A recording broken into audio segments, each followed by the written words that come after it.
আরশের মেহমান করেছেন আল্লাহ, কত শান কত মান মোর কামলিওয়ালা। ও গো মদিনাওয়ালা করো করুণা, দিদার দাও গো শাহে মদিনা। নবীর রওজা শরীফ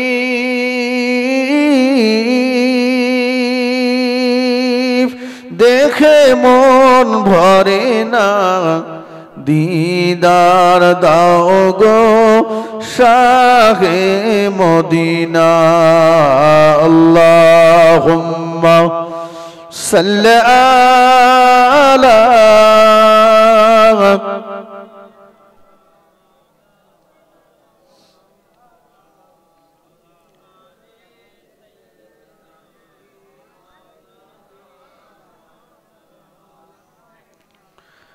قال الله تعالى في كلام المجيد والفرقان الحميد.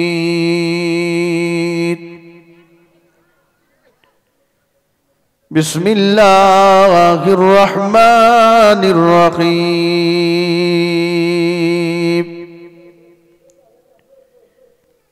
منها خلقناكم وفيها نعيدكم ومنها نخرجكم تارة أخرى.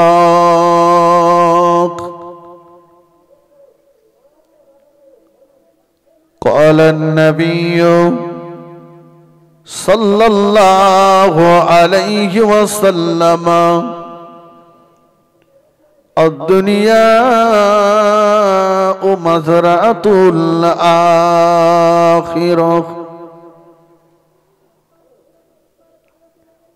সম্মানিত আজকের মাহফিলের সুযোগ্য সভাপতি সাহেব, মহল্লার মসজিদের সম্মানিত ইমাম এবং মুয়াজ্জিন সাহেব, দিগার ওলামা হুফাজ হুজ্জাজে কেরাম, বিশেষত বিদায়ী বক্তা বন্ধুবর আলহাজ হাফেজ কারি মাওলানা হিজবুল্লাহ খুঞ্জি সাহেব, সম্মুখে উপবিষ্ট আল্লাহওয়ালা মুমিন মুসলমান ভাই ও বাবাজিরা, পর্দার আড়ালে অবস্থিতা পর্দা নাসিনা মা ও বোনেরা, শুকরিয়া আল্লাহ পাকের দরবারে যিনি আমাদেরকে আরামের বিছানাকে ত্যাগ করে এই প্রচন্ড ঠান্ডাকে উপেক্ষা করে এমন একটি সবরেসানি মাহফিলে হাজির হওয়ার তৌফিক দান করেছেন। কৃতজ্ঞতা প্রকাশে মোহাব্বতের সঙ্গে উচ্চ আওয়াজে সকলেই একবার বলি আলহামদুলিল্লাহ।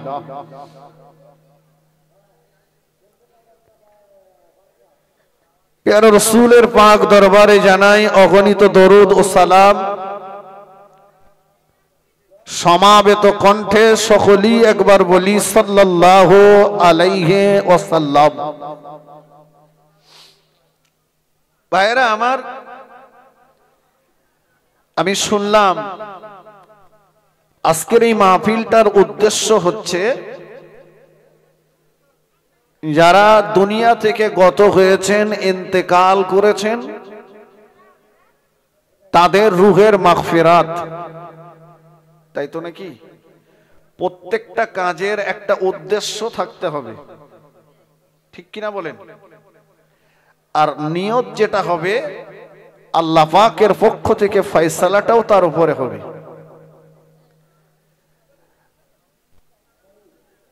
তো আজকে মাহফিলের উদ্দেশ্য কবরবাসীদের সওয়াবে সানি।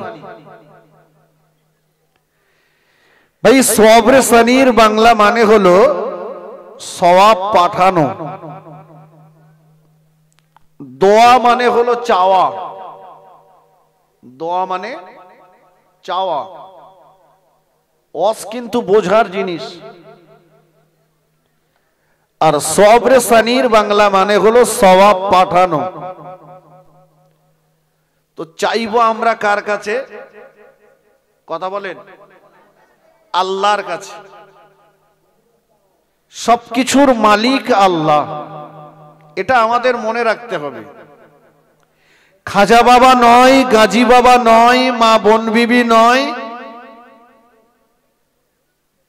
পৃথিবীর কোন নেতা নেত্রী নয়। দেনেওয়ালা হচ্ছেন আল্লাহ,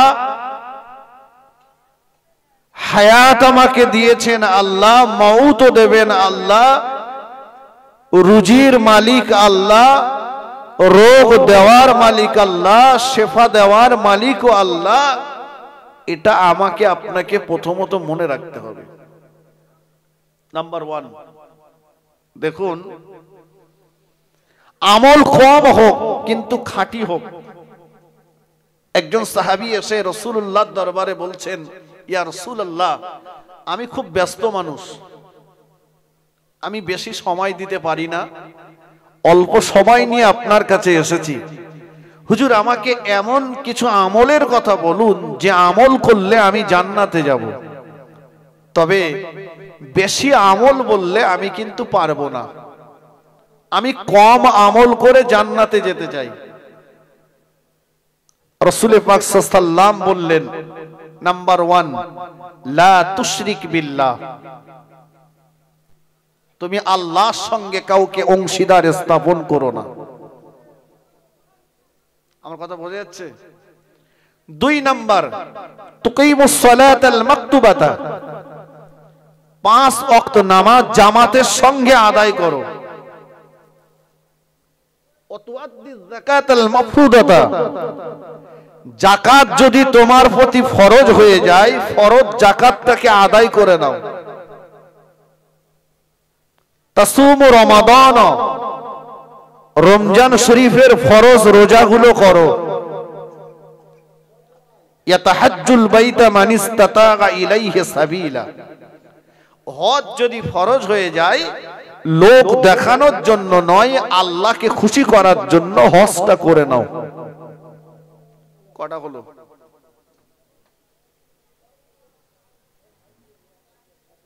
ঘুমাচ্ছেন নাকি? হিজবুল্লাহ সাহেবের ওয়াজ একরকম, আমার ওয়াজ আর এক রকম। কথা না বললে হবে না।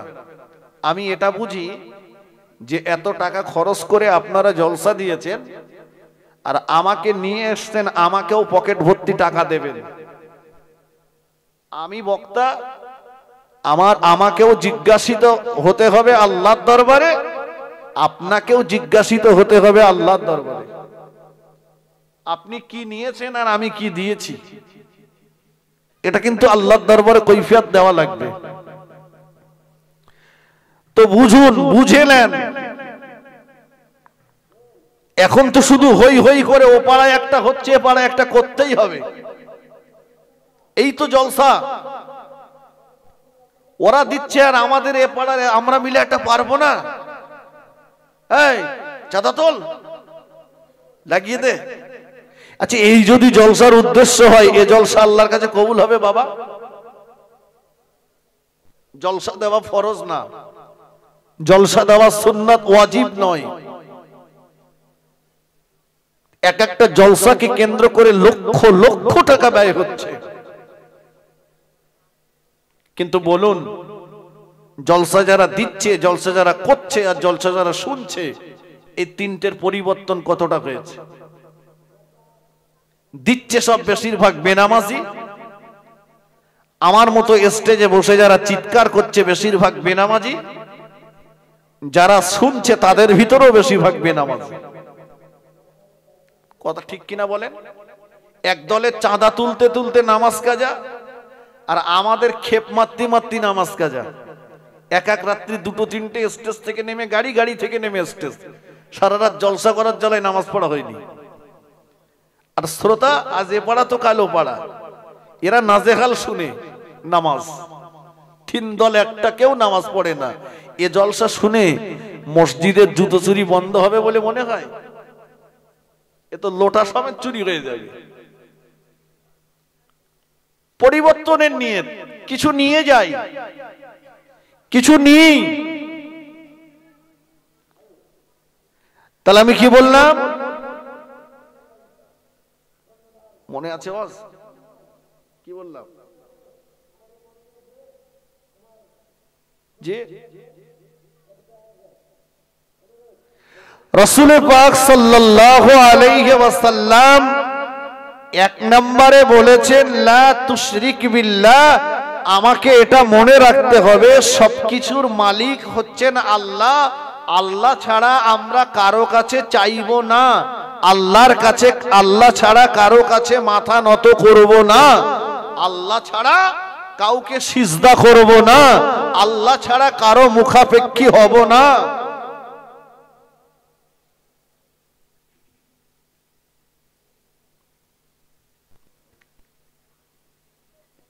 মা বোনেরা বেশি আছে, আপনারাও শোনেন।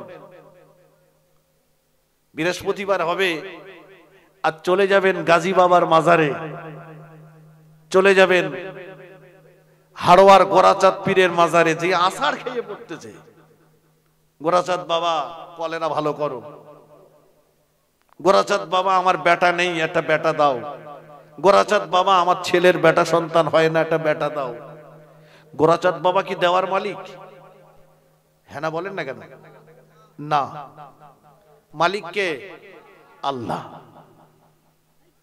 চান আল্লাহর কাছে। গোরাচাঁদ বাবার কাছে চেয়েছেন তো আপনি ঈমান হারিয়েছেন, গাজী বাবার কাছে চেয়েছেন তো আপনি ঈমান হারিয়েছেন।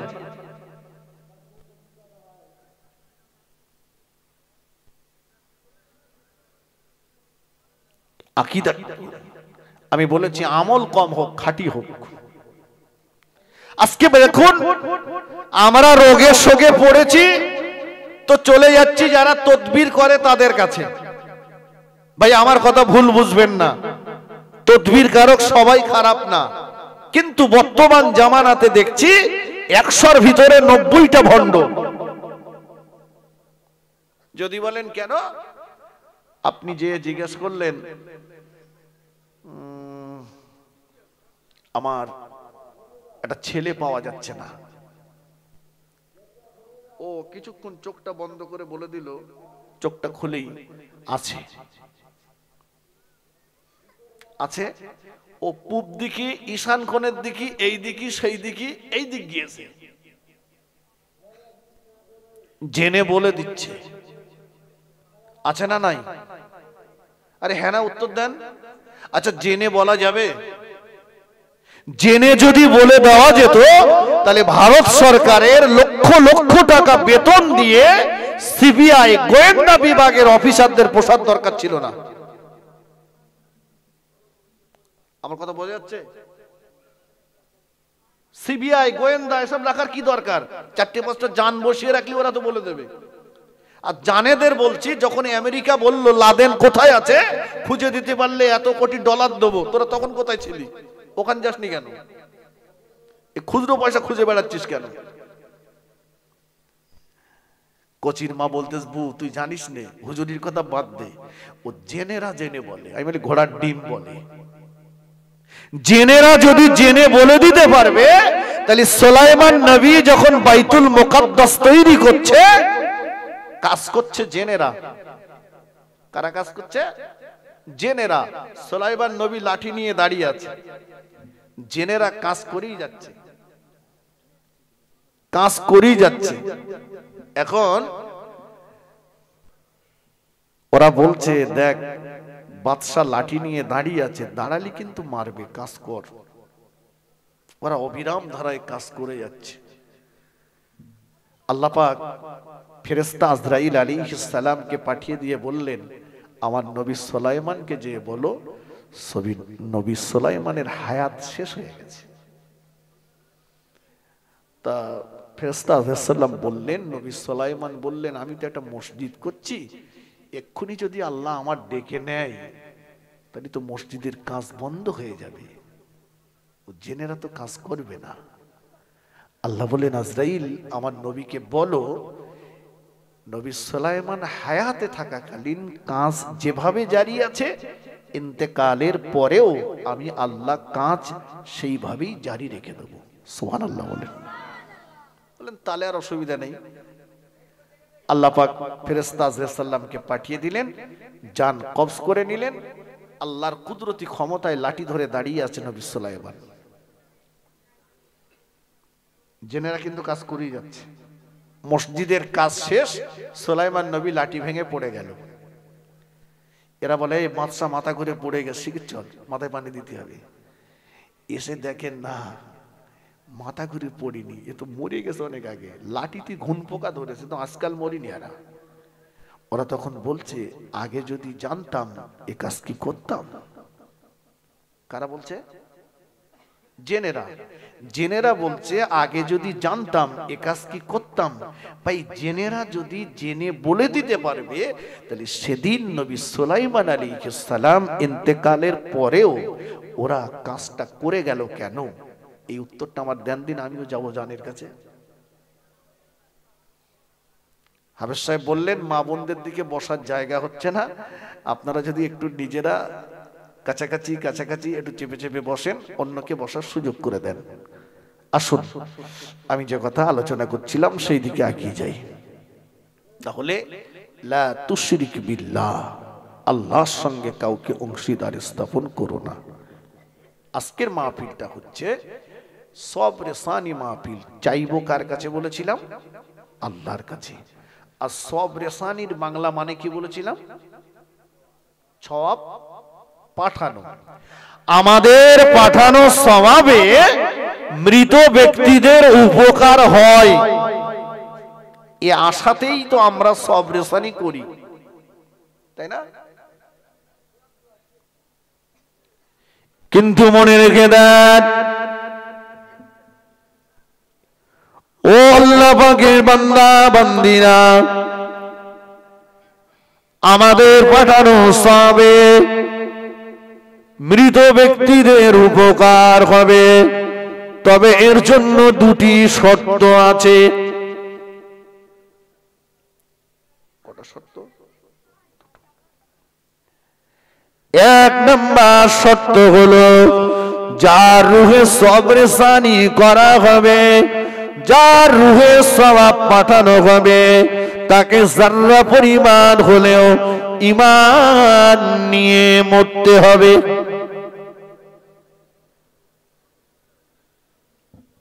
বোঝা যাচ্ছে কথা? তাকে যারা পরিমাণ হলেও ঈমান নিয়ে মরতে হবে। তিনি যদি বেঈমান হয়ে মরেন, আর আমি যদি মক্কার পিন্নে সবরে সানি করি, ওর কবরে মরবন্ধ হবে না।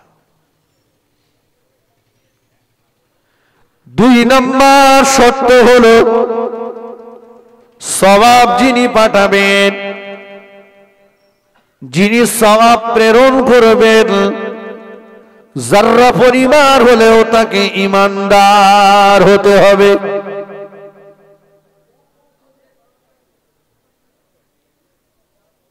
কোন ঈমান হারা ব্যক্তি যদি কোন ঈমানওয়ালার জন্য সুপারিশ করেন, ওই সুপারিশটা আল্লাহ পাকের দরবারে গ্রহণযোগ্য হবে না। দুটোকেই ঈমানদার হতে হবে। দুজনেই যদি ঈমানদার হয়, তবে আল্লাহ চাইলে বেটে বলে কাজ হবে।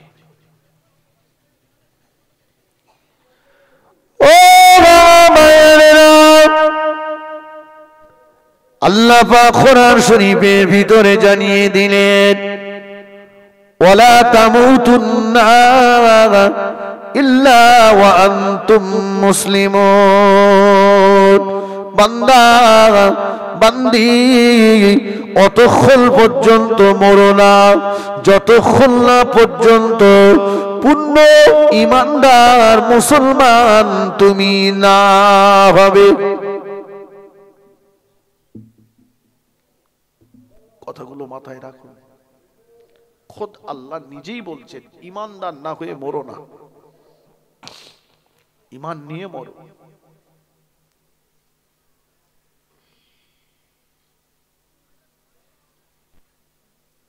ভাই এই মাটি যে কি জিনিস, মাটির উপরে বসে মাটির চরিত্র বোঝা যাবে না। গোটা পৃথিবীর বৈজ্ঞানিকরা বলেছে মাটি জড় পদার্থ, মাটির জীবন নেই। কোরআন পাকে মহান আল্লাহ বললেন ওয়া আখরাজাতিল আরদু আসকালাহা ওয়া ক্বালাল ইনসানু মা লাহা ইয়াওমাইযিন তুহাদ্দিসু আখবারাহা। স্পষ্ট কোরআন বলছে মাটির জীবন রয়েছে, বরঞ্চ মাটির উপরে বান্দা যা কিছু করছে মাটি বান্দা বান্দির সব কিছুকে রেকর্ড করছে। কিয়ামতের ময়দানে মাটি সব বলে দেবে আল্লাহকে।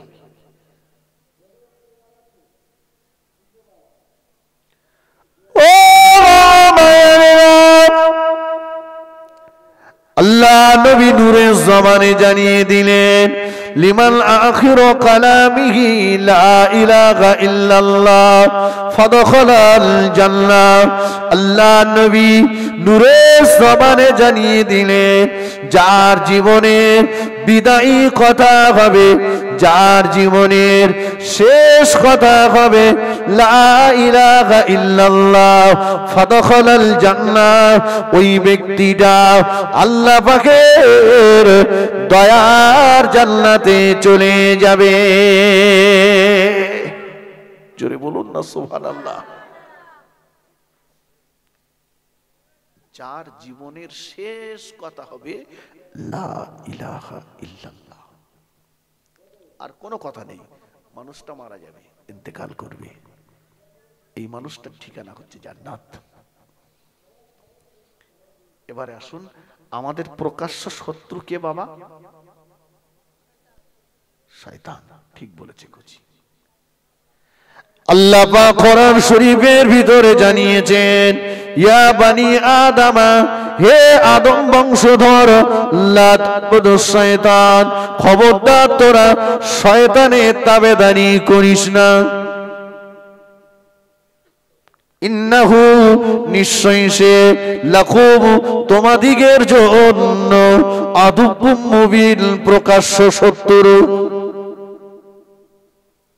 আল্লাহ বলছেন। এবারে কিন্তু আমার আগে মৌলানা সাহেবের কাছ থেকে শয়তানের কথা শুনেছেন, ও কিন্তু ওর জীবনের শেষ চেষ্টা করতে আসবে। যে সময় নবী বলছে বলে আয় লা ইলাহা ইল্লাল্লাহ, ওই সময় শয়তান পেয়ালাই করে পেশাব করে নিয়ে এসে বলবে বল লা ইলাহা। দুটো কথা এক না আলাদা? কথা বলেন বাপ। আলাদা। লা ইলাহা মানে নেই কোনো আল্লাহ, আর লা ইলাহা ইল্লাল্লাহ মানে আল্লাহ ছাড়া কোনো মাবুদ নেই।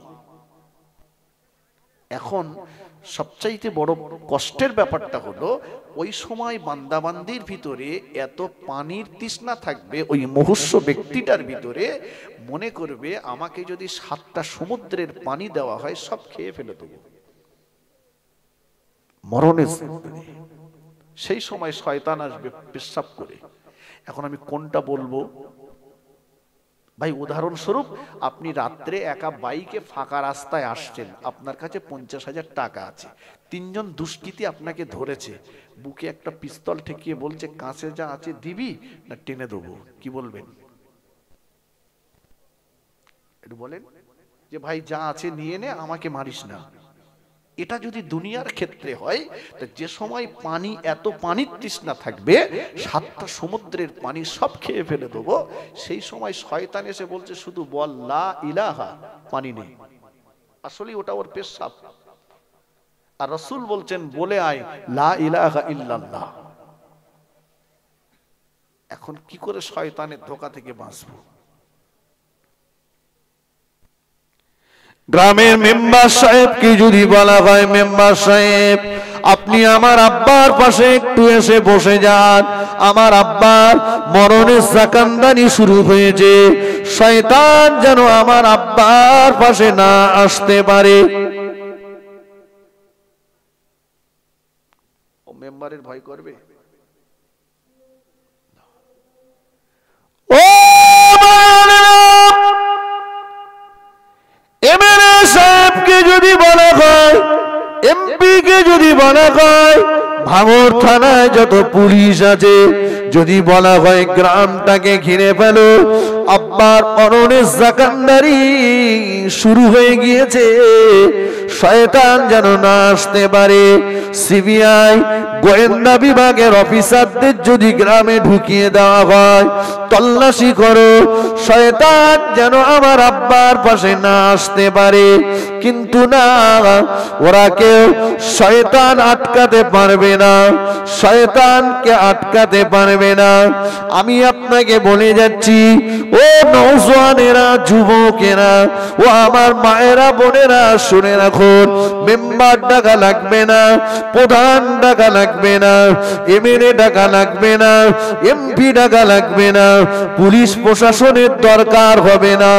আমি আপনি যদি আমার আপনার সোনার মানিক, কলিজার টুকরা, নয়নের পুতুলি বাচ্চাটাকে যদি মাদ্রাসায় মক্তবে পাঠিয়ে আল্লাহ পাকের নিয়ামতে উজমা কালাম কোরআন শরীফ যদি শেখাতে পারি, আল্লাহ নবী বলেছেন, ও সাহাবীরা, দুনিয়ার কোন মানুষের যখন মরণের জাকান্দারি শুরু হয়ে যায়, ওই জায়গাটায় যে তোমরা দুনিয়ার কোন গল্প করো না, ওই জায়গাটায় যে তোমরা জোরে জোরে কান্নাকাটি করো না, ওই জায়গাটায় যে তোমরা আল্লাহ পাকের নিয়ামতে উজমা কালাম কোরআন শরীফ তেলাওয়াত করো, কোরআন পাকের সূরা ইয়াসিন শরীফটা তেলাওয়াত করো, যে জায়গাটা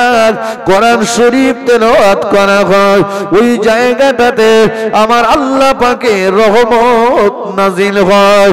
কোরআন শরীফ তেলাওয়াত করলে ওই বান্দা বান্দিটার মরণের জাকান্দারিটা কম হয়ে যায়।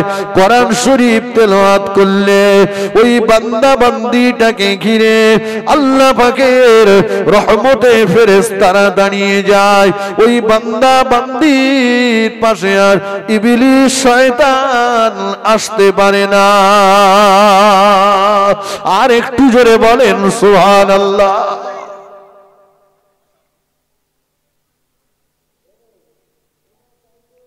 কি করতে হবে বাবা? কোরআন পড়তে হবে, তাই তো? আমি বলবো না কারণ, যদি আমি বলি এখানে যারা বসে আছেন একটু হাত তুলে বলেন দিন কারা কারা কোরআন শরীফ পড়তে জানেন। বেশিরভাগ ছেলেদের হাত উঠবে না। এই সত্য না মিথ্যা? ছেলেরা কোরআন শরীফ বেশিরভাগ জানে না।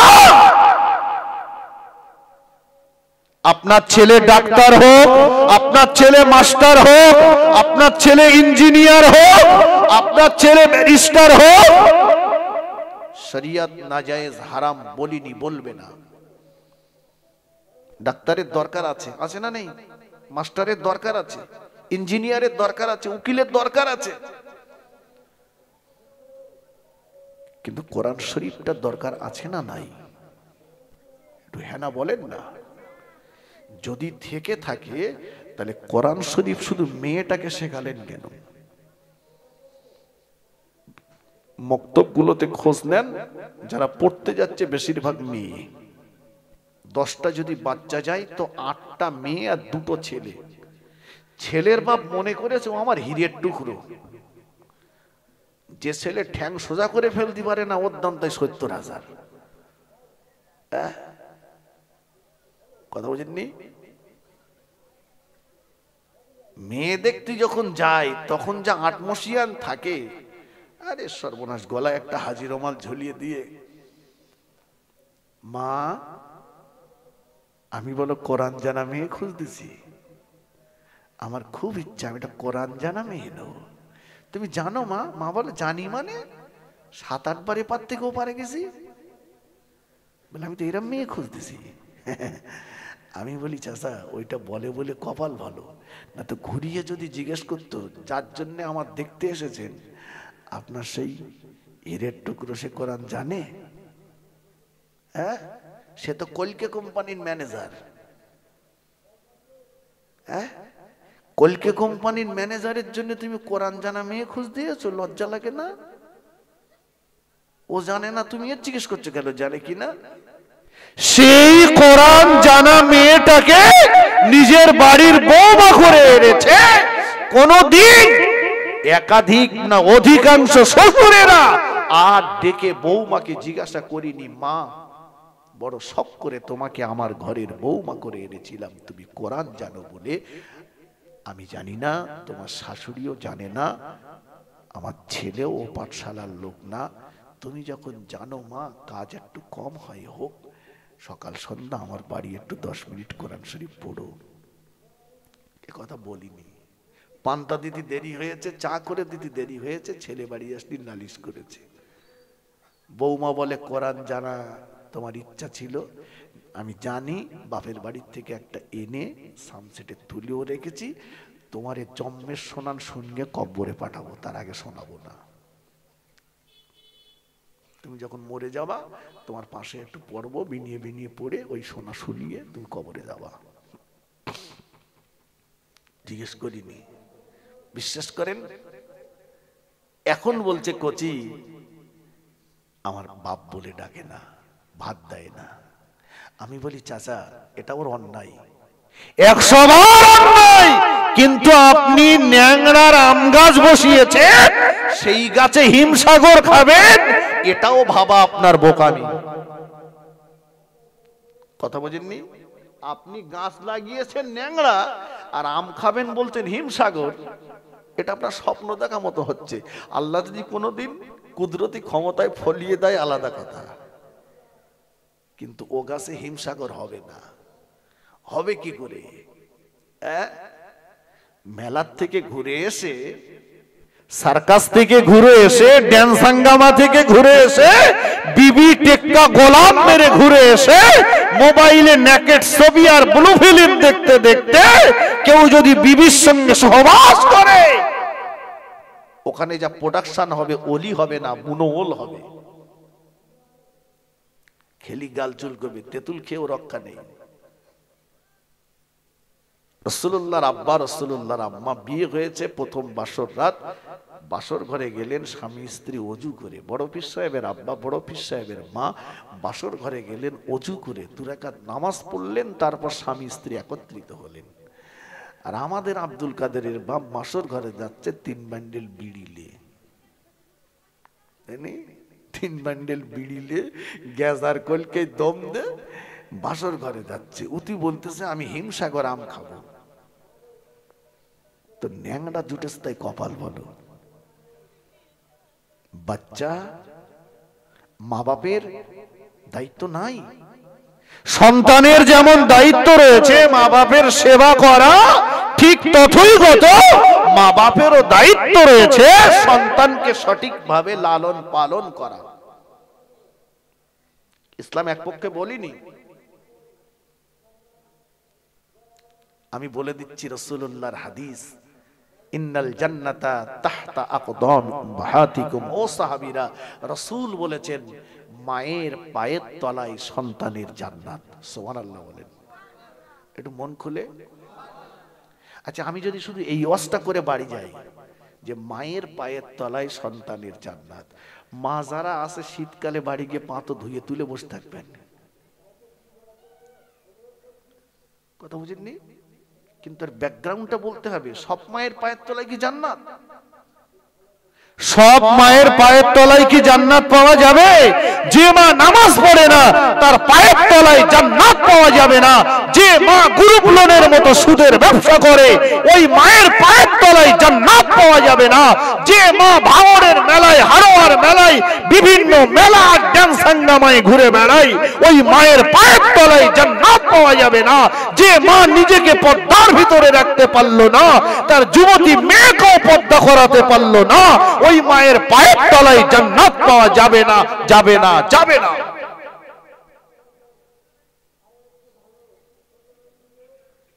এবারে খোঁজেন সেই জান্নাতওয়ালি মা কটা আছে।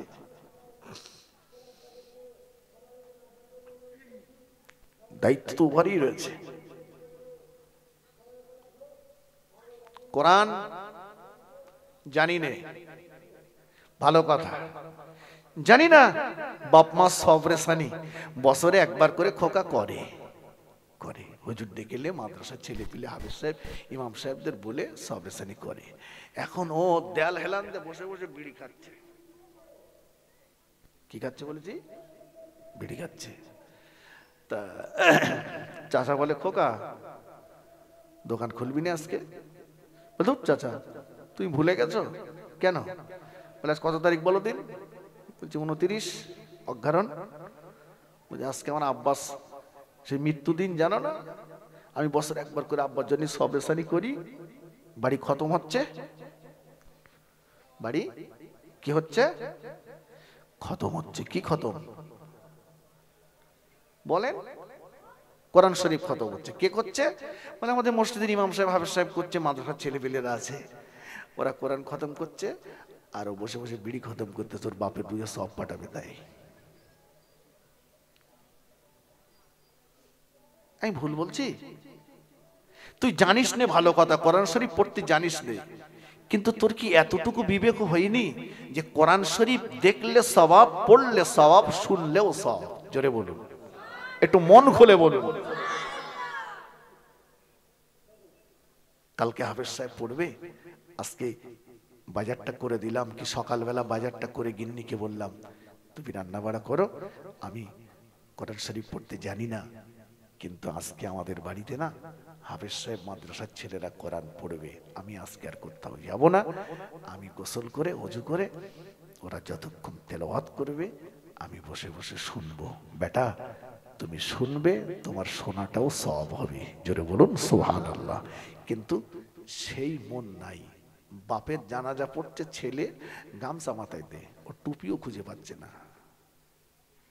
সবাই যখন সবরেসানি করবে ও তখন হাড়ি কুড়ি গোছাচ্ছে, মাল কাঁচা মিটতেছে, মানে লোক খাওয়াবে। তো তোর বাপ তুই এসে কাঁদ, লোক ওদিক জাফারে হোক, তুই একটু কাঁদ, ওরা দোয়া করবে। ও এমুক হবে না। এই লোকের কান্না তোর কান্না এক হয়?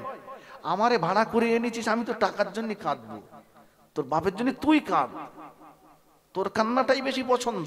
আমার দোয়া কবুল হবে কোনো গ্যারান্টি নেই, কিন্তু সন্তানের দোয়া মা বাপের জন্য কবুল হবে গ্যারান্টি। রাসূল বলেছেন সন্তানের চোখের পানি নাকের ডগায় আসার আগে দোয়াটা আল্লাহ পাকের দরবারে কবুল হয়ে যায়। জোরে বলুন সুবহানাল্লাহ। কাঁদো তোমার বাপ মার জন্য। এজন্য আমি বলি ভাই, বিশ্বাস করেন যে টাকা বেশি রেখে যেতে হবে না, টাকা কম থাক, টাকা ছেলেটার পিছনে ব্যয় করে ওটাকে সম্পদ বানিয়ে যান। আপনি 10 লাখ টাকা রেখে যাবেন, ওটাকে রাম ছাগল তৈরি করে যাবেন, সম্পদ থাকবে না, শেষ হবে। কথা বলেন, শেষ হবে। আর 1 লাখ টাকা রেখে যেয়ে ওকে যদি মানুষ করে যান, টাকা আপনার বাড়বে, আল্লাহ দিলে বাড়বে। এই জন্য ওর পিছনে ব্যয় করে ওটাকে মানুষ তৈরি করে যান, মানুষ তৈরি করে যান। কিন্তু আমাদের এখন একটা টেন্ডেন্সি, মন মানসিকতা এসে গেছে, ঠ্যাং সোজা করে ফেলতে পারে না, তখন থেকে কিছু বাপের চিন্তা, ও কামাই করে আনুক, যাক সেলাই কাজে যাক, এ কাজে যাক, সে কাজে যাক। ও গেছে কাজে গিয়ে তেরেঙ্গা, শেখর, গুটখা, বিমল, পরিমল, শান্তি অশান্তি তোলপাড় করে দিচ্ছে। দে এইবার কিছু পয়সা হাতে জমেছে, একটা ঠেলা কল কিনেছে, ঠেলা কল। ও তো লেখাপড়া জানে না, এখন ঠেলতি ঠেলতি কারগইলির গরু কারগইলি তুলে দিয়েছে। রাত 12টার সময় পুলিশ এসে হাজির, এসে বলছে কই। এমন কেস ওর নামে হয়ে গেছে, এখনো জামিন করাতে গেলে 1 লাখ টাকা দরকার। আমি সত্য বলছি না মিথ্যা বলছি? দেখা যাচ্ছে ও 5 বছরে আপনার কাছে 1 লাখ টাকা এনে দেয়নি, কিন্তু ওকে জামিন করাতে আপনার ছেলে, আপনার অন্তরটা কাঁদছে, 1 লাখ টাকা আপনি জমি বেচে দিতে যাচ্ছেন। আজকে বলুন, ওকে যদি আপনি একটু লেখাপড়া শেখাতেন, তাহলে এই 1 লাখ টাকাটা কিন্তু আপনার খেসারত যেত না। কথা ঠিক কিনা বলেন?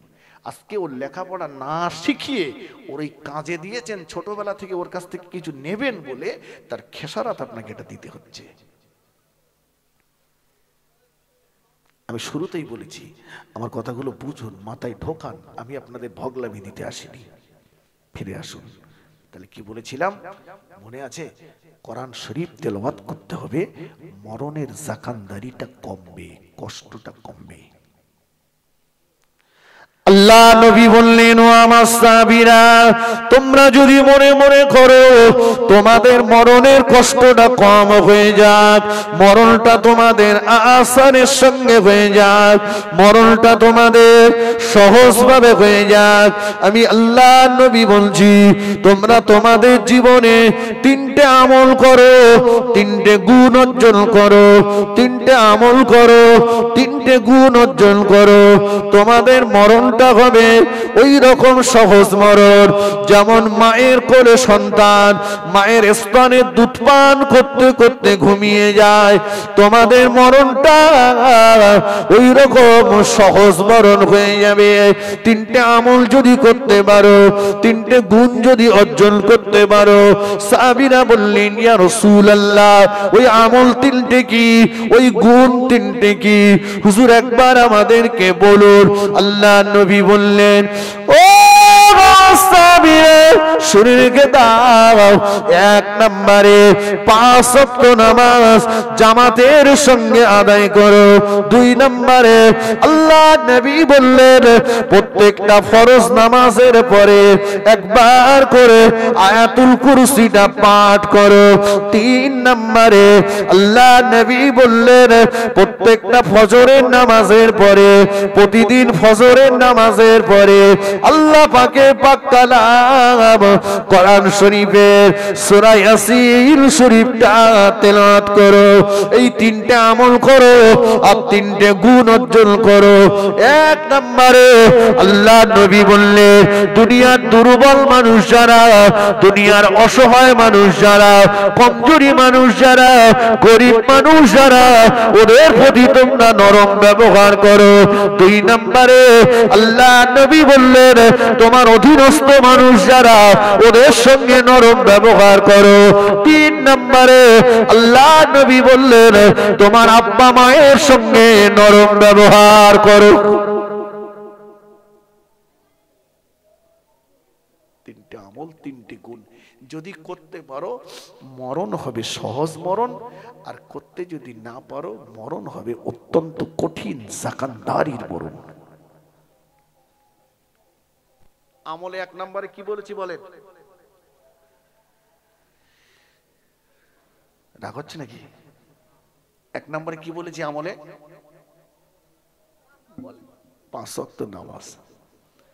মাশাআল্লাহ এখানে যা বসে আছি সব 6 ওয়াক্ত করে নামাজি।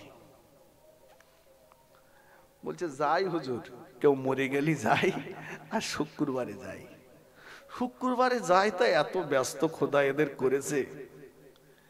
ইমাম সাহেব যখন খুতবা দিচ্ছে তখন যাচ্ছে, আর নামাজ 2 রাকাত যেই শেষ ঘাড় খুঁড়িয়ে দেখেন সব খালি। ছেঁড়া মাল নিয়ে এসছিল, ভালো মাল লে হাওয়া চলে গেল। নারায়ে তাকবীর, সিলসিলায়ে ফুরফুরা জিন্দাবাদ, দাদা হুজুর জিন্দাবাদ, 5 হুজুর জিন্দাবাদ। তো তোমার এই মেজে হুজুর কেবলা বলেছেন, বসিরহাট আল্লামা হুজুর বলেছেন আখিরি জোহরের নামাজটা যদি তুমি ছেড়ে দাও তাহলে বছরে 52টা জোহর কাজা হওয়ার আশঙ্কা রয়েছে। তুমি পালালে।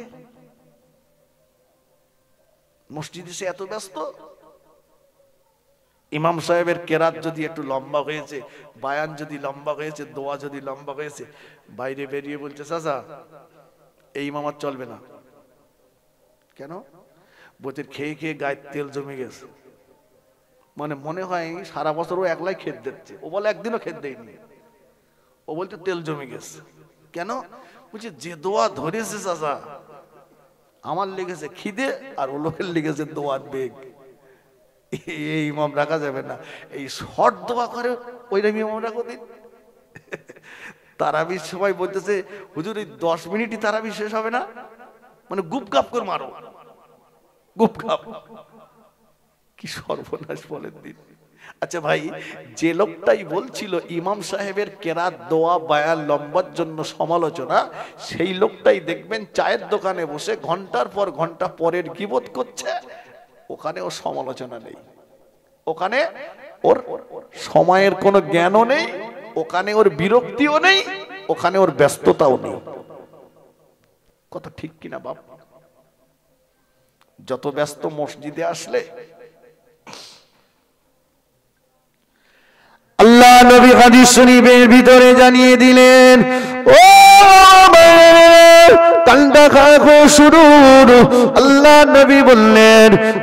নবী বললেন কিয়ামতের ময়দানে যেদিন মাথার 1 মাইল উপরে সূর্যকে নামিয়ে দেওয়া হবে, সূর্যের তাপে জমিনটা পুড়ে লাল তামা হয়ে যাবে, মাথার গিনুগুলো টকবক টকবক করে ফুটতে থাকবে। ওই দিন আল্লাহ পাকের আরশে আজিমের ছায়া ব্যতীত দ্বিতীয় কোনো ছায়া থাকবে না। ওই দিন আল্লাহ পাক আরশে আজিমের ছায়ার নিচে 7 শ্রেণীর ব্যক্তিকে জায়গা করে দেবেন। আল্লাহ নবী বললেন, রাজুলুন কলবুহু মুআল্লাকু বিল মাসাজিদি ইজা খরাজা মিনহু হাত্তা ইয়াউদা ইলাইহি। ওই ব্যক্তিটাকে আল্লাহ পাক আরশে আজিমের তলায় জায়গা করে দেবেন। রাজুলুন কলবুহু, যার অন্তরটা জুড়ে রয়েছে, রাজুলুন কলবুহু মুআল্লাকু বিল মসজিদ, যার অন্তরটা জুড়ে রয়েছে মসজিদের সঙ্গে, ইজা খরাজা মিনহু হাত্তা ইয়াউদা ইলাইহি, মসজিদ থেকে বার হয়ে যতক্ষণ আবার মসজিদে ফিরে না যায়, অন্তরটা যার মসজিদের সঙ্গে জুড়ে আছে, ওই ব্যক্তিটাকে আল্লাহ পাক আরশে আজিমের তলায় জায়গা করে দেবে। জোরে হবে না? আমি কিন্তু বলিনি যে আপনি কেতা কম্বল গুছকিনে মসজিদে শুয়ে থাকেন, এটা কি তাই বুঝিয়েছে? রাসূল বলেছেন অন্তর যার মসজিদের সঙ্গে জুড়ে আছে।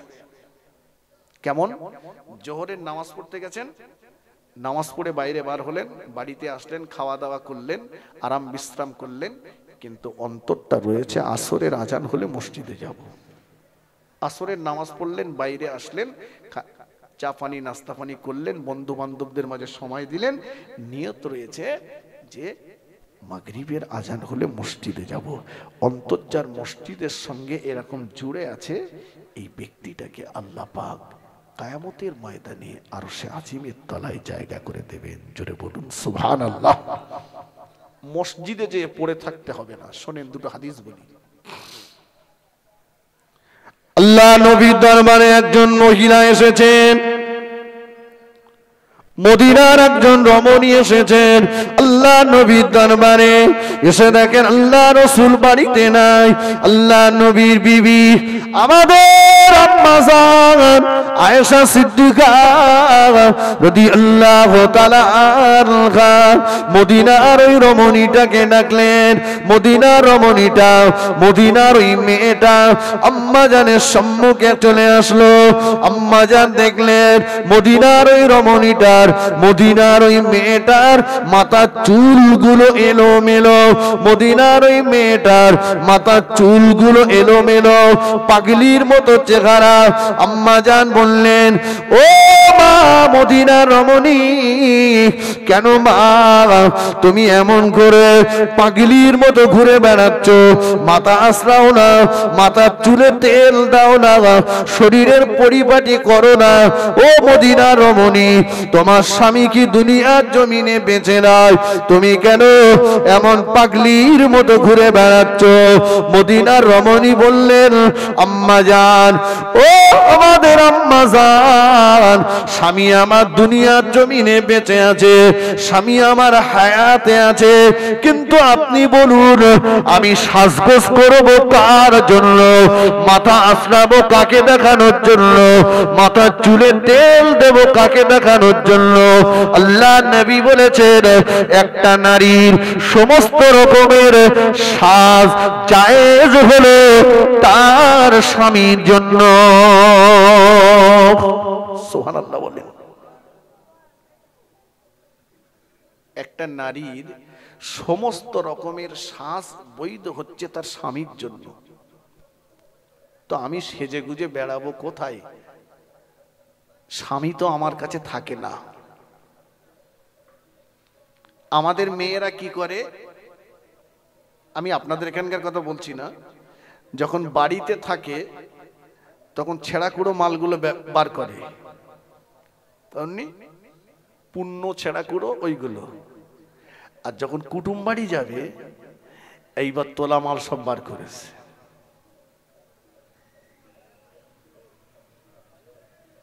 ইসলাম বলছে সাজো, স্বামীর সামনে সাজো, আর এরা বলছে স্বামীর দেখাবো না, দেখাতে যদি হয় কুটুম বাড়ি যাওয়ার সময় দেখাবো।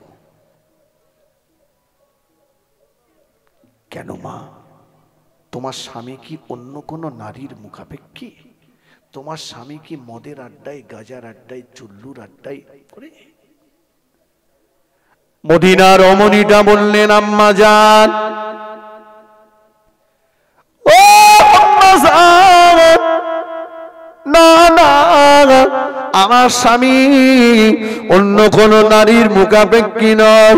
আমার স্বামী মদের আড্ডায় যায় না, আমার স্বামী গাজার আড্ডায় যায় না, আমার স্বামী শরীয়তের কোনো হারাম কাজে যায় না। আমার স্বামী সারা সারা রাত মদিনার মসজিদে নববী শরীফে নামাজ পড়ে পড়ে কাটায়। কাজটা ভালো না খারাপ?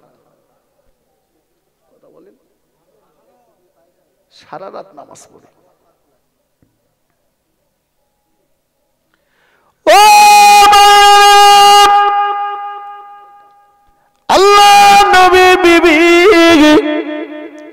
আমাদের আম্মা জান আয়েশা সিদ্দিকা রাদিয়াল্লাহু তাআলা আনহা বললেন, ওগো মদিনার রমণী, মনটা খারাপ করো না মা, মন মলিন করো না মা। আম্মা জান মদিনার ওই রমণীটার মাথায় তেল লাগিয়ে দিলেন, মদিনার ওই রমণীটার মাথাটা আছড়ে দিলেন। যাও মা, মন খারাপ করো না মা, তোমার কথাটা আমি আল্লাহ নবীকে বলবো। মদিনার রমণীকে সান্ত্বনা দিয়ে বাড়িতে পাঠিয়ে দিলেন। আল্লাহ নবী যখন ঘরে ফিরলেন, আম্মা জান আয়েশা সিদ্দিকা রাদিয়াল্লাহু তাআলা আনহা আল্লাহ নবীকে বললেন, ইয়া রাসূলুল্লাহ, ইয়া হাবিবাল্লাহ, হুজুর মদিনার একটা রমণী আপনার কাছে এসেছিল, আপনার অমুক সাহাবীর স্ত্রী, আপনার অমুক সাহাবীর বিবি, হুজুর তার নালিশ হলো আপনার অমুক সাহাবী সারা রাত জেগে জেগে মদিনার মসজিদে নববী শরীফে নামাজ পড়ে।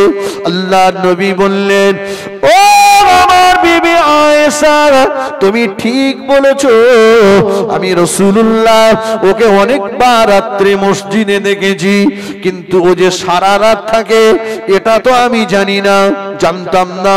আল্লাহ নবীর চেহারাটা মলিন হয়ে গেল। একজন সাহাবীকে ডাকলেন, বাবা সাহাবী, যাও বাবা আমার অমুক সাহাবীকে ডেকে নিয়ে এসো। সাহাবা হুজুরকে আল্লাহ নবীর দরবারে ডেকে আনা হলো। আল্লাহ নবী বললেন, ও বাবা সাহাবী, কে তোমাকে বললো বাবা, কে তোমাকে শোনালো বাবা, সারা রাত জেগে জেগে জেগে জেগে মদিনার মসজিদে নববী শরীফে নামাজ পড়তে হবে? ও সাহাবী, শুনে রাখো, আল্লাহ পাক আমাকে দ্বীন ইসলাম প্রচারের দায়িত্ব দিয়েছেন। আমি রাসূলুল্লাহ আল্লাহর দায়িত্ব পালন করি।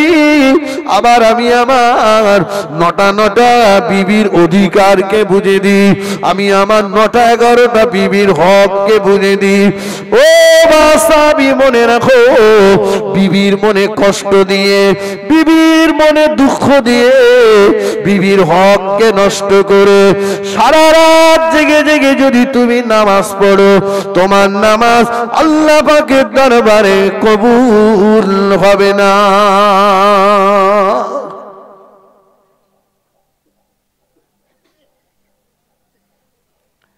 বলে, খোকা কোথায় যাচ্ছিস? বলে, 1 বছর।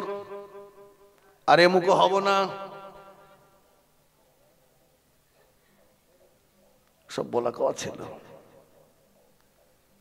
ভাই, রাসূলুল্লাহ হকের ব্যাপারে কতটা সচেতন দেখেন। নবী বলছেন, বিবির অধিকার, বিবির হককে নষ্ট করে সারা রাত জেগে নামাজ পড়া হবে না। কিছু কিছু স্বামীরা মনে করতেছে আমি তো ডন। কেন? বলছে বউ তার আমার বিয়ে করিনি, আমি ওরে বিয়ে করেছি, অতএব আমি যা বলবো তাই শুনতে হবে। মনে করেছে স্ত্রী মানে আমার গোলাম, একদম। কিছু কিছু স্বামী আছে যারা মনে করে স্ত্রী অন্যায় করলে কালী পুজোর ঢোলের মতো গুড়ুম গারাম চেলকে দাও। আছে একদম বউ মারা ওষুধ আমার সামনে বসে রয়েছে, কথায় কথায় বউ পেটে। শুক্রবারে বউরি মেরে মসজিদে সামনের কাতারে পড়েছে, আবার বলে গেছে ফিরে এসে ফের মারবো। চিন্তা করেন দিন। হ্যাঁ, হাদিস শরীফে এসেছে স্ত্রীকে শাসন করো, স্ত্রীকে মারো, অদরিব হন না। ওকে শাসন করো, মারো, তবে অদরিব হন না। এর ব্যাখ্যাতে হাদিসরা লিখেছে মারো মেসওয়াক দিয়ে মারো। কি দিয়ে? কথা বলে না, মেসওয়াক বোঝেন, কোল বালিশ দিয়ে মারো। আরে সকালবেলা কাঠের চেলা তুলে বলে তোর মেরে তাই পান্তা খাবো। চাচি বলে খোকা তোর চাচার সে বুড়ো বয়সে সে যুদ্ধ যায়নি কেন? বলে মাঝে মাঝে ওই ইট তুলি আমার দেখায়, বলে তোর এক ইটই শেষ করে দেবো।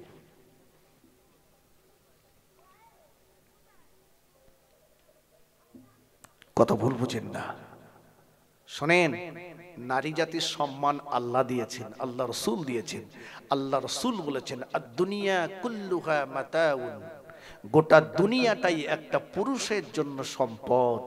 খায়রুল মাতাইদ দুনিয়া আল মারআতুস সালিহা, হাজার হাজার সম্পদের ভিতরে একটা পুরুষের জন্য শ্রেষ্ঠতম সম্পদ হচ্ছে একটা নেককারিনী স্ত্রী। জোরে বলেন, ভাব ভালো না? ভাব ভালো না, বাড়ি বোধহয় মিল মোহাব্বত খুব ভালো নেই, না তো সুবহানাল্লাহ যদি এরকম হবে কেন? আমি তো শেষ করার মতোই শিখেছি, একটু মন খুলে বলেন সুবহানাল্লাহ। হ্যাঁ, আমি কি খারাপ কথা বলেছি? আরে আমি তো আমার কথা বলিনি, রসুলের কথাটা আমি বাংলায় ব্যাখ্যা করে বলেছি। নবী বলেছেন গোটা দুনিয়াটাই পুরুষের জন্য সম্পদ, কিন্তু শ্রেষ্ঠ সম্পদ হচ্ছে একটা পুরুষের জন্য একটা নেককারিনী স্ত্রী। এই হাদিসগুলো পড়লে মনে হয় আল্লাহ নবীকে কত বড় সমাজ বিজ্ঞানী বানিয়েছিলেন। ভাই, আল্লাহ আপনাকে কোটি কোটি টাকা দিয়েছে, কোটি কোটি টাকার মালিক। একটা 18-20 বছরের যুবক, ওরে যদি বলা হয় তোর বাসন্তী হাইওয়ে এই রোডে তোর একদম মেন রোডের ধারে 20 বিঘে জমি দেবো, 5 কোটি টাকা দেবো, ছোট্ট একটা শর্ত, জিন্দেগি জীবনে কখনো কোনোদিনের জন্য কোন নারীর সংস্পর্শে তো যাওয়া হবে না, ও যুবক খুশি হবে? চাচা তাই মাথা নাড়া দিচ্ছে আর যুবক। হ্যাঁ, আপনি কোটি কোটি টাকার মালিক, কোটি কোটি টাকার মালিক, কিন্তু আপনার জীবনে একটা আপনার মনের মতো স্ত্রী নেই। বুকে হাত দিয়ে বলুন আপনি শান্তিতে আছেন? কথা বলেন না। না না, রাসূল বলেছেন শ্রেষ্ঠ সম্পদ হচ্ছে একটা পুরুষের জন্য নেককারিনী স্ত্রী। অতএব স্ত্রীর ভুলের জন্য তুমি তার সঙ্গে পশুর মতো আচরণ করো না। কোথায় বাড়ি তার, তোমার সঙ্গে কোনো পরিচয় ছিল না, শুধু 3 বার বলেছে আলহামদুলিল্লাহ আমি কবুল করলাম। তার বাপ ছেড়েছে, মা ছেড়েছে, ভাই ছেড়েছে, বোন ছেড়েছে, প্রতিবেশীকে ছেড়েছে, তোমার বাড়িতে এসে তোমার আব্বাকে আব্বা বলেছে, তোমার মাকে মা বলেছে, তোমার ভাইকে ভাই বলেছে, তোমার বোনকে বোন করেছে, তোমার প্রতিবেশীকে আপন বানিয়ে নিয়েছে। অতএব সে দুর্বল। তুমি তার অন্যায়ের জন্য, রাসূল বলেছেন আজকে ত্রুটি করেছে, সেদিনটার কথা মনে করো যেদিন তুমি যৌবনের তাড়নায় উত্তেজিত ছিলে, গোটা পৃথিবীর সমস্ত নারী তোমার জন্য হারাম ছিল, সেদিন তোমাকে সবচাইতে বেশি তৃপ্তি দিয়েছে তোমার স্ত্রী। সেদিনকার কথা মনে করে আজকে আল্লাহর রাস্তায় অপরাধটাকে ক্ষমা করে দাও। সুবহানাল্লাহ বলেন।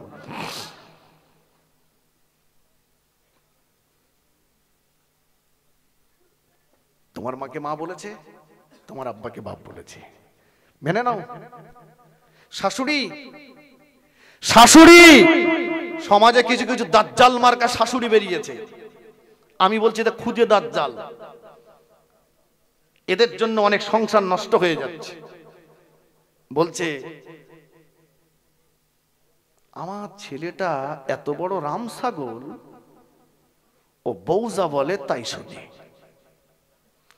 আর আমার জামাইটা এত ভালো সোনার জাত, আমার মেয়ে যা বলে তাই শোনে। কথাটা মনে বোঝা যায়নি?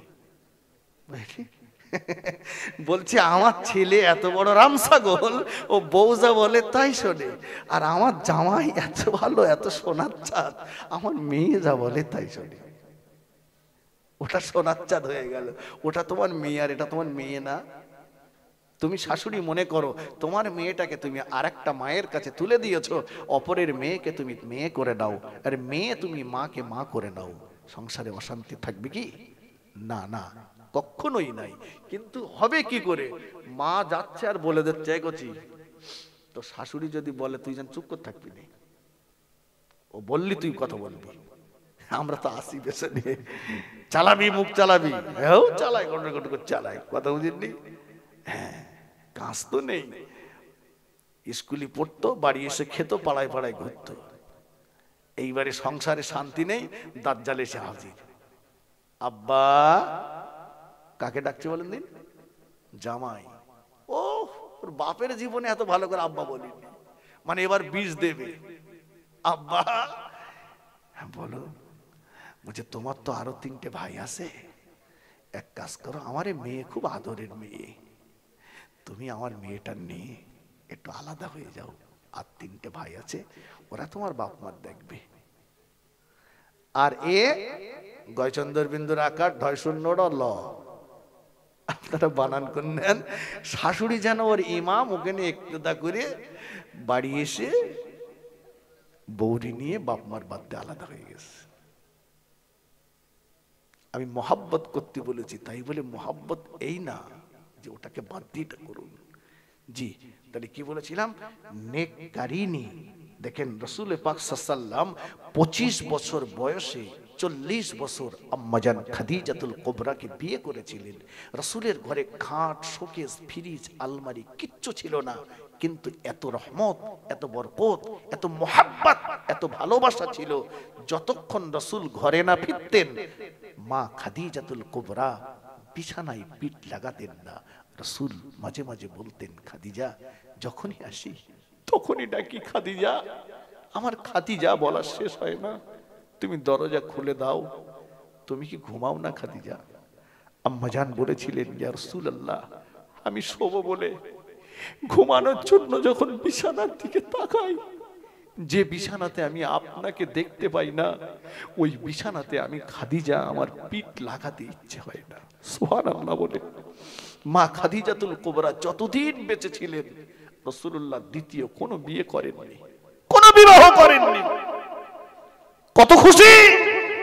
রাসূলুল্লাহ নিজে আমাদের আম্মা জানকে জান্নাতুল মুআল্লা কবরস্থানে নামিয়ে দিয়েছেন। সাহাবীরা সব মাটি দিয়ে চলে আসতেন। সিদ্দিক আকবর, ফারুক আযম বলছেন, ইয়া রাসূলুল্লাহ চলুন। নবী বলছেন, তোমরা যাও, আমি এক্ষুনি আমার খাদিজাকে ছেড়ে যাব না, খাদিজাকে ছেড়ে যাব না। আল্লাহ রাসূল একবার কবরে মাথার দিকে, একবার পায়ের দিকে, ঝরঝর করে চোখ দিয়ে পানি পড়ছে। আল্লাহ ফেরেশতা জিবরিল আমিনকে পাঠিয়ে দিয়ে বললেন, জিবরাইল, নবীকে বলো খাদিজার জন্য চিন্তা করতে বারণ করো। খাদিজার খবরে মুনকার নকিরের সওয়ালের জবাবটা আমি আল্লাহ নিজে আরশে আজিম থেকে দিয়ে দেব। জোরে বলুন সুবহানাল্লাহ, জোরে বলেন সুবহানাল্লাহ। কি মোহাব্বত!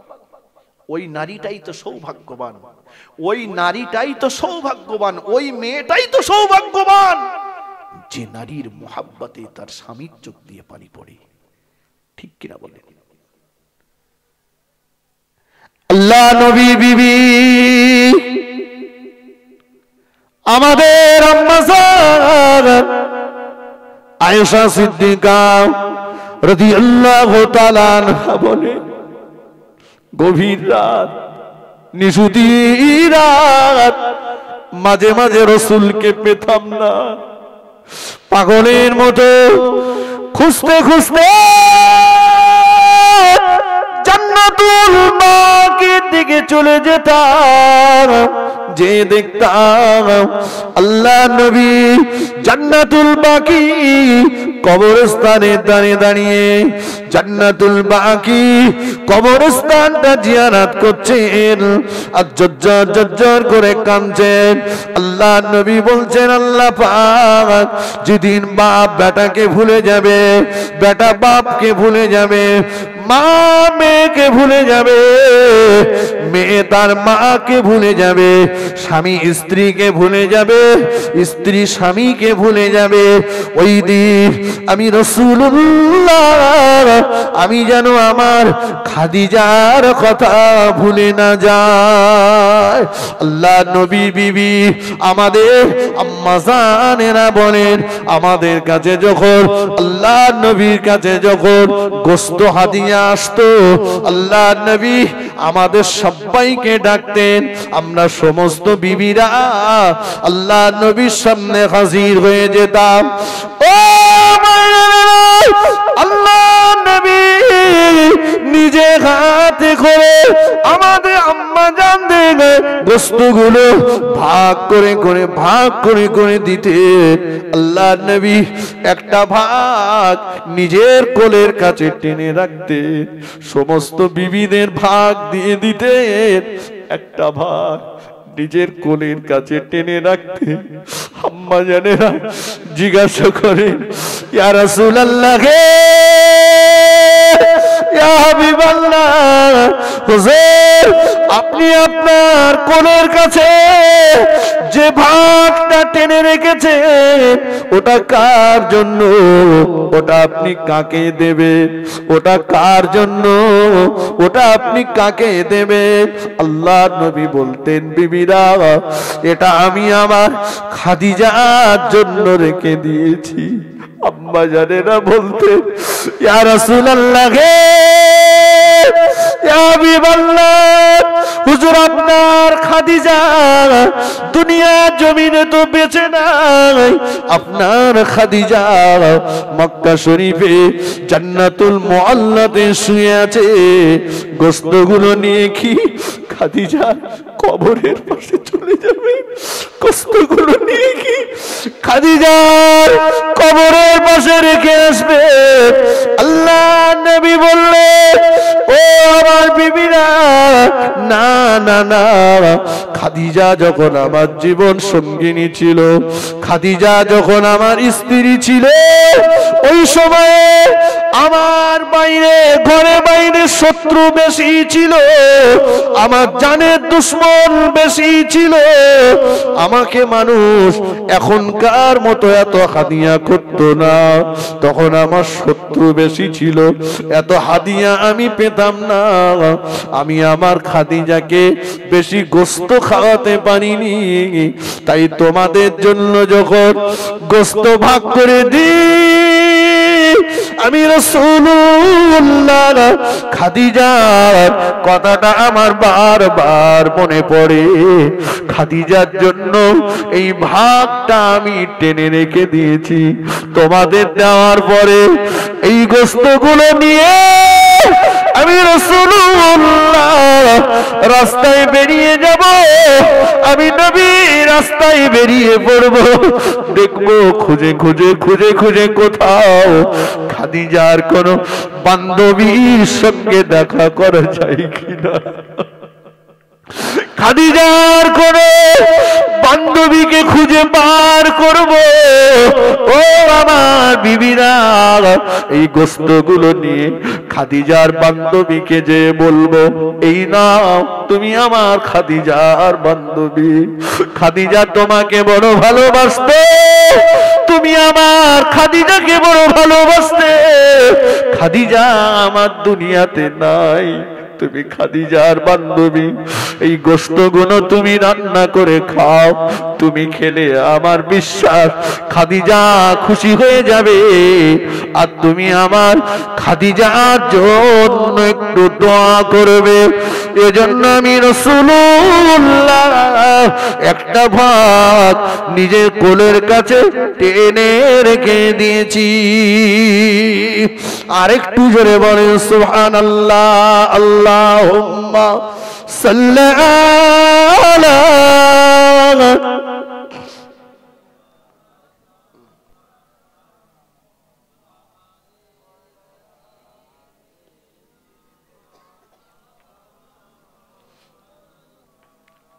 আমার ভাইয়েরা, মুরব্বীরা, তাহলে মোহাব্বতটা ছিল, অর্থ ছিল না।